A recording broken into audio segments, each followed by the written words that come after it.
श्री गजानन विजय ग्रंथ अध्याय 3. श्री गणेशाय नमः. जय जय सच्चिदानंद हरी. कृपा करावी लवकरी तुम्ही पदनताच्या वरी. कधी न कठोर झाला तर तू करुणेचा सागर. तू नदी न जनाचे माहेर. तू भक्ताशी साचार. कल्पतरुवा चिंतामणी ऐसा तुझा आघात महिमा. संत गाती राघव रामा. दास गणुषी पुरुषोत्तमा. पावा वेळ करू नका. आसो बंकटलालाचे घरी. राहते झाले साक्षात्कारी. दीन दुबळ्याचे कैवारी. श्री गजानन महाराज. लांब लांबुनी भक्त येती. समर्था ते वंदिती. मधु तेथे माशा जमती. न लगे करणे आमंत्रण. एके दिनी काय झाले ते आता सांगतो पहिले. महाराज होते बसलेले निजासनी आनंदात. ती प्रभातची होती वेळ. प्रांत ताम्र झाला. पक्षी किलकिलाटाला करू लागले वृक्षावरी. कुकुटाचे होते स्वन. मंद शीत वाय पवन. वृद्ध करती नामस्मरण. शय्येवरी बैसून या. उदयाचली नारायण. येऊ पाय हर्ष करून. तेने तम पलायन. करू लागला कंदरीशी. परम भाविक सुहासिनी. रत सरा समर्जनी. वत्स धेनुसे पाहुणी. तोडू लागले चराटे. ऐसे त्या रम्य वेळीस एक साधू शेगावास. येता झाला दर्शनास श्री गजानन साधूच्या. तो भिकार गोसावी. मान मान्यता त्याची राहावी. कोठून या सांगा बरवी. श्रीमंताच्या मंडळीत भगवी चिंदी डोक्यास. झोळी वाम बगलेस. होती एक नेसण्यास. फाटकीच लंगोटी. मृगजन्याचे गुंडळा. पाठीवरी होता भला. ऐसा गोसावी बैसला कोपऱ्यात एकीकडे. दर्शनाशी भीड फार. होऊ लागली साचार. ऐशा स्थितीत मिळणार सवड कशी त्या गोसाव्याशी. तो ठाईच बैसून करू लागला चिंतन. म्हणे समर्थाचे चरण. दृष्टी पडणे कठीण मला. समर्थाचा लौकिक भला. मी काशीत ऐकला. आवडीने नवस केला. भांग स्वामी सर्पण्याचा. तो मम हेतू मनात. जिरून जाय पाहत येत. या श्रीमान मंडळीत माझ्या नवसास कोण पुशी. गांजाचे नाव काढता लोक मजला देतील आता. मी तो आलो फेडण्याकरता. नवस गांजाचा शेगावी. माझ्या नवसाची ती मात. सांगू तरी कवना प्रत. येथे एकही न दिसते प्रेमी या सांभवीचा. जी वस्तू ज्या आवडी खरी तिचाच तो नवस करी. आणि मानी सर्वोत्तपरी हीच वस्तू उत्तम. ऐसे नाना विचार गोसावी करी साचार. झाला होता परमातुर. दर्शन द्या समर्थाचे. ते त्याचे मनोगत. जाणते झाले समर्थ. बोलते झाले इतराप्रत. आना काशीचा गोसावी. तो पाहत्या कोपऱ्याला. आहे बिचारा दडून बसला. हे ऐकता आनंद झाला गोसाव्याला परमविधी. आणि बोलला मनात. त्रिकालज्ञ हे खरेच संत. मी जे बोललो मनात ते सर्व यांनी जाणिले. ज्ञानेश्वरीत षष्ठाध्यायी जी गोष्ट कथिली पायी. की स्वर्ग लोकीच्या कथा त्याही समजतात योगीवरा. त्याचे आले प्रत्यंतर मला येथे साचार. धन्य धन्य हा साधूवर त्रिकालज्ञ महात्मा. न बोलता माझा नवस जाणीतील हे पुण्यपुरुष. त्याचे प्रत्यंतर यावयास अवधी उरला थोडका. मंडळीने गोसाव्याला पुढे आणून उभा केला. तो महाराज वदले तयाला. काड झोळीत पोटळी. जी 3 महिन्यापर्यंत रक्षण केलीस झोळीत. त्या पोटळीचे आज येत होऊ देगा पारणे. गोसावी पदी लागला. गईवर त्याला दाटला. गडबडा लोळू लागला. बालकापरी स्वामी पुढे. महाराज म्हणले गोसाव्यास. पुरे आता उठून बैस. पोटळीच्या बुटीस काढ बाहेर झोळीच्या. नवस केला तेवेळी नाही लाज वाटली. आणि आता काही लावली चाळवा चाळव निरर्थक. गोसावी होता महादूत. तो बोलला भीत भीत. जोडून या दोन्ही हात ऐसे नम्र वाणीने. मी बुटी काढितो. नवस आपला फेडितो. परी मागणे मागतो. एक त्या द्या दिनाला. आठवण माझ्या बुटीची नित्य राहावी आपणासाची. हीच इच्छा मानसीची आहे ती पूर्ण करा. तुम्हा बुटीचे प्रयोजन नाही हे मी जाणतो पूर्ण. परी बालकाची आठवण राहाया बुटी स्वीकारा. भक्त जी जी इच्छा करती ती ती ज्ञात पुरविती. अंजनीचा वृत्तांत आना म्हणी आपुल्या. अंजनी होती वानरी. तिने प्रार्थना त्रिपुरारी. की तुम्ही यावे माझ्या उदरी. वानर होऊन शंकरा. ते हराणी मानिले. महारुद्र पोटी आले. अंजनीचे पुरविले मनरोत्त चंद्रमोळीने. तेथे शंकराच्या कारण आडन आले वानरपण. तेवी माझ्या बुटीची आठवण राहाया ती स्वीकारा. त्यातून तुम्ही कर्पूर गौरा. साक्षात आम्हा शंकर. म्हणून बुट्टीचा अभेर करू नका दयाळा. ज्ञानवल्ली शंकराने म्हटले आहे हिच कारणे. ही इतरा आणि नवने परिभूषण तुम्हाला. महाराज किंचित घोटाळले. परी अखेर होय म्हणाले. मायापूर्वी बालकलावे वेडे वाकडे असले तरी गोसाव्याने बुटी काढली, हातावर घेऊन धुतली, चिलमीत घालून पाजली. पुण्यपुरुष गजानन ऐशी बुट्टीचा वृत्तांत कथिलेस कारणसहित तो आणून ध्यानात विचार करणे प्रत्येकी. काही दिवस राहून गेला गोसावी निघोनी, आपणा धन्य मानुनी रामेश्वरा कारणे. ऐशी गांजाची पडली प्रथा ते ठाई तत्वता. परिव्यसनाधीनता व्यसनाधीनता नच आली समर्थाते. पदपत्राची परी ते आलिप्त होती निर्धारी. नये कोणास त्याची सरी खरेच अति थोरते.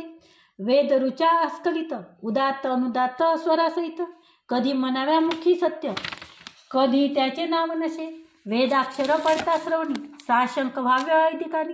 याचा एका अनुमानी गजानन होते ब्राह्मण. कधी गावया समान अन्य अन्य रागातून एकाच पदाते गाऊन दाखवावे निजलेले. चंदन चावल बेल कित्तपतिया प्रेमे भारिया पदाठया. ते आनंदता येऊन या वरच्यावरी म्हणावे. कधी गणगणाचे भजन कधी धरावे नुसते मौन. कधी राहावे पडून शय्येवरी निचेष्टित. कधी वागावे पिशापरी कधी भटकावे कांतरी. कधी शिरावे जाऊन घरी एखाद्याच्या अवचित. असो त्या शेगावात जानराव देशमुख विख्यात. होते याचा प्राणांतक व्हावयाचा समयाला. व्याधी शरीर बळावली शक्ती पार निघून गेली. प्रयत्नाची कमाल केली वैद्याने ती आपुल्या. नाडी पाहुणी अखेर आप्त कळविले समाचार. प्रसंग आहे कठीण फार नशी आशा वाचण्याची. आम्ही प्रयत्न केले होती परी यश ना आले तिळ मात्री. यानं आता घोंगड्यावरती काढून ठेवा हेच बरे. ते ऐकता अज्ञात दुःख करते अत्यंत. जानरावा अमृत सोडून तू जाऊ नको. तुझ्या प्रित्यर्थ नवस केले नाना दैवता लागी भले. परीनं कोणी पावले हाय हाय रे दुर्दैवा. वैद्याने टेकले हात प्रयत्न झाले कुंठित. आता अखेरच्या यत्नाप्रत करोनी पाहू एक वेळा. बंकटलालाच्या घरी आहेत एक साक्षात्कारी. त्याच्या योगी शेळगाव नगरी झाली प्रति पंढरपूर. साधूने आणला मनात काय एक नाही होत. सचितानंद भावाप्रथ ज्ञानेश्वराने उठविले. त्याच पाहू प्रत्युत्तर जा जा कोणी जोडा कर. नका करू रे उगा उशीर वेळ अंत समयाचा. ते ऐकून एक आप्त आला बंकटलाला सदनाप्रत. जानरावाची हकीकत बंकटलाला कथन केली. जानराव देशमुखाचा समयांत काळाचा आला आहे जवळीसाचा. म्हणून आले तुम्हाला महाराजाचे चरणतीर्थ. द्या तुम्ही कृपा करून माझ्या व्रत. ते तीर्थ नोहे अमृत होईल वाटे जानरावा. बंकटलाल म्हणे त्यावरी ही गोष्ट न माझ्या करी. तुम्ही करावी अत्यांतरी. विनवणी आमच्या वडिलाला जैसे त्याने सुचविले तैसे आपते तात्काळ केले. भवानी राम विनविले द्या तीर्थ समर्थाचे. भवानी राम सज्जन होता मनाचा दयापूर्ण. दुसऱ्याचे दुःख ऐकून सज्जनतेच विवाळी होती. त्याला मध्ये भरून पाणी समर्थाची लावली चरणी आणि केली विनविनी. तीर्थ देतो जानरावा समर्थे तू कविली मान. तीर्थ पाजली नेऊन जानरावा कारण. घर घशाची बंद झाली. हात हलवू लागला किंचित डोळा उघडीला. उतार पडू लागला तीर्थ प्रभावे देशमुखाशी. तो प्रकार पाहता प्रकार आनंदले नारी नर. सत्पुरुषाचा अधिकार आला कळूनी सर्वांशी. मग औषधी बंद केली तीर्थे भिस्त ठेवली. ज्या योगे लाभती झाली आरोग्यता जानरावा. 8 दिवसामाधारी जानरावा झाला पहिला परी. भवानी रामाच्या घरी आला दर्शन समर्थाच्या. पहा संताचे चरण तीर्थ. साधना ते झाले अमृत. संतन ते साक्षात देव कलियुगाचे. ऐशी शंका उत्तान पावे सहज देखा. श्री गजानन सारिका संत होता शेगावी. मग तो येथे असताना गेले न पाहिजे कोणी जण. यमाजी पंथाची असत ना परी हाचा आहे तर्क. संत मृत्यूंना टाळती निसर्गाप्रमाणे वागती. परी संकटाती वारती आगंतुक असल्यात ते. सचितानंद बाबाशी ज्ञानीस उठविले निवाशाशी. परी ते अखेर आनंदीशी देहू ठेवते झाले हो. ते याचे रहस्य इतकेच आहे जे गंडांतर टाळती पाय. ते टळणे काहीच नाही अशक्य. संत पुरुषाला मृत्यूचे 3 प्रकार आहे जगी साचार. त्याचे नाव क्रमवार देतो तुम्हा कारणे, आध्यात्मिक आदिभौतिक आणि तिसरा तो आदिदैविक. त्या तिघा माझी बलिष्ठ देख, आध्यात्मिक मृत्यू असे. आदिभौतिकाची तयारी कुपत्याने होती खरी, नाना प्रकारची शरीरे व्याधी निर्माण होतात. त्याचा जोर झाल्यावर मृत्यू येतो अखेर, त्या मृत्यूचा परिहार करिता येतो औषधीने. मात्र औषधी देणारा शास्त्रज्ञ असला पाहिजे पुरा, औषधीचा पसारा आहे अवगत जयाशी. ऐसा वैद्य भेटल्यास आदिभौतिकाचा होय नाश, तैसे आदिदैविकास नवसासायास घालवती. हे गंडांतर रूपाचे मृत्यू दोन प्रकारचे, भौतिक आणि दैविकसाचे. हे आहेत ख्यात जगी, मृत्यू जो का आध्यात्मिक, तो कौनाच्याने नटळे देख. पहा अर्जुनाचा बालक कृष्णासमक्ष पडला रणी, तैसा जानरावाचा मृत्यू गंडांतर स्वरूपाचा. होता तो टाळला साचा, समर्थ तीर्थे घेऊन या. म्हणजे गंडांतरा कारणे निवारती साधुचरण, ते चाले घडून शेगावा माजरी. काही मृत्यू नवसानी टाळता येते या जनी, परी तो नवस श्रद्धेने केला पाहिजे विबुध हो. श्रद्धा पूर्ण असल्यावरी तीच मृत्यू टाळी करी, श्रद्धेचा अवघ्या माजरी सर्व बाजूने श्रेष्ठ असे. चरणतीर्थ साधूचे तेही टाळे मृत्यूसाचे, वरील दोन प्रकारचे परी तो साधू पाहिजे. साधू असल्या वेशधारी ऐसे न होय गोष्ट खरी, माती न होय कस्तुरी हे ध्यानी असू द्या. षडविकार धुतल्या विना अंगी साधुत्व येईना, आणि साधू विना होईना अघटित कृत्य केव्हाही. म्हणून बहुरूपा कारणे जपणे आहे अशक्य जाण, उगीच पाहून पिवळेपण सोने पितळे असं मानू नका. गजानन नव्हते वेशधारी ते पूर्ण साक्षात्कारी, म्हणून तीर्थाने झाली बरी व्याधी जानरावांची. देशमुख बरा झाल्यावर भंडारा घातला थोर, साधू प्रित्यर्थ साचार बंकटलालाची घरी. तीर्थ देशमुख बरा झाला परी स्वामीशी पेच पडला, त्याने मनाशी विचार केला तो ऐका येणे रीते. कडकपणा धरले विना ही उपाधी टळेना, स्वार्थ साधू प्रापंचिकांना साधुत्वाची चाड नसे. त्या दिवसापासून आणू लागले अवसाना, स्वामी महाराज दयानंद वर पांगी कडक झाले. हा त्यांचा कडकपणा असह्य झाला इतरांना, परी त्यांच्या भक्तांना काही न त्याचे वाटले. जेवी नरसिंह अवतार इतरांशी वाटला क्रूर, परी कयाधूचा कुमार मुळीन भ्याला त्या रूपा. वाघिने इतरा भयंकर, परी तिचे जे का असेल पोर ते तिच्याच अंगावर निर्भयपणे क्रीडा करी. असो आता गोष्ट दुसरी सांगतो मी तुम्हा करी. कस्तुरीच्या शेजारी बसल्या माती मोल पावे, चंदनाचा शेजार असला थोडा बहुत हिवर. वासित होतो साचार हा न्याय निसर्गाचा, वासित हिवर झालेला चंदन मानिला आपणाला, तरी त्याच्या फजितीला पारावार न राही पुढे. जेथे उसव निपजतो तेथेच निवडुंग उगवतो, जेथे मोगरा वाढतो तेथेच येतो पिंगुळ, जेथे साधू सज्जन तेथेच मैंद निर्माण. हिरेगार एक वटून खाणी माझी राहती, स्थान एक म्हणून किंमत नाही समान. तेज हिऱ्याचे हिऱ्या लागून भूषवी न गारीला, गारती गारच राही पायाखाली तुडविली जाई. ऐशी स्थिती कधी न येई अमोलिक हिऱ्याला, श्री गजाननाचे सानिध्य ऐशेच होता एक मैंद्य. संत सेवा हाच मत अंगी ज्याचा भरला असे, तो सेवा करी वरी वरी भाव निराळा अंतरी. मिठाई पेढे सावरी समर्थाच्या नावावर, भक्तगणास ऐसे म्हणे मी समर्थ कृपेचे पोषण. प्रत्येक काम माझ्या विना होत नाहीये ठाया, मी कल्याण समर्थाचा अत्यंत आहे आवडीचा. कधी न खाली जावयाचा शब्द माझा यांच्या पुढे.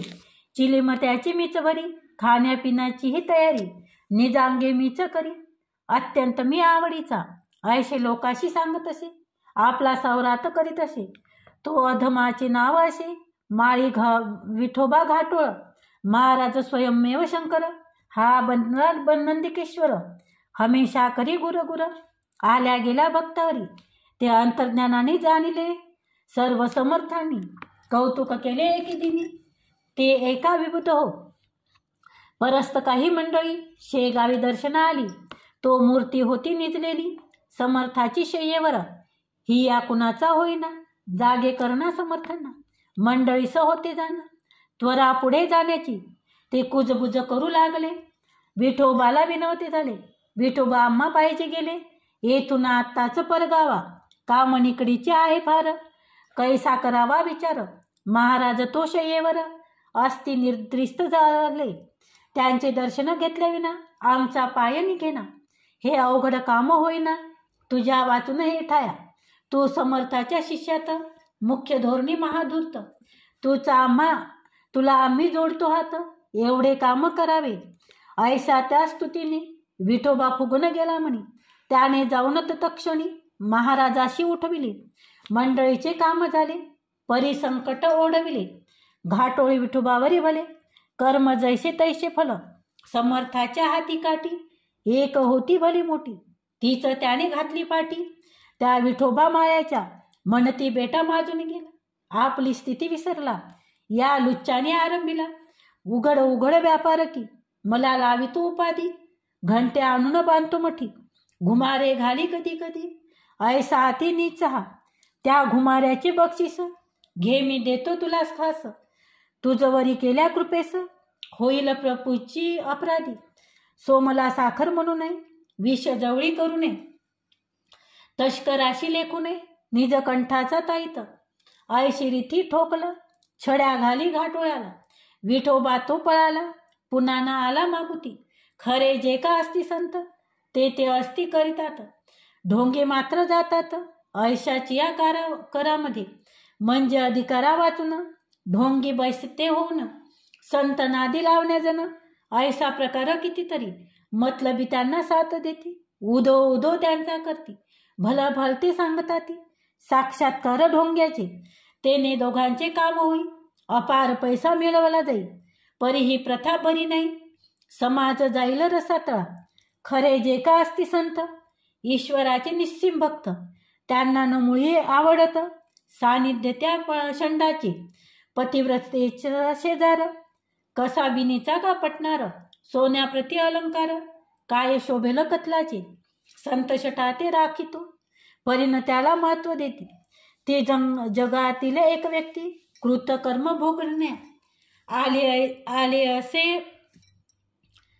ऐसे मानसी समजून, त्याविषयी धरती मौन, जेवी निवडुंगा लागून, स्थानभूमी देते हो, मोगरा निवडुंगा आणि शेर, ही जमिनीची लेकर, परी किमतीचा प्रकार, निरनिराळा तो तिघांचा, मोगऱ्याचे संरक्षण, करती निवडुंगाचे दहन, चिलटासाठी बांधून, शेर ठेवितो दारावरी, तवी संत भूमीवर, रक्षण अवघ्याची करती जरी, किमती माझी ठेवतो परी, गुणाप्रमाणे भेद पहा, नशीब विठोबा घाटाळ्याचे, अति खडतर होते साचे, पाय लाभुनी साधूचे, दैवे दूर झाले की, जरी तो ना ढोंग करती, तरी योग्यते प्रति चढता, संताची ती योग्यता, त्याने मुळी ना जाणली, कल्पवृक्षाच्या तळवटी, बसून इच्छली गारगोटी, वा मागितले करवंटी, कामधेनू पासून, ऐसे न कोणी करावे, संतापासून बरवे, तेथे विचारा ठेवावे,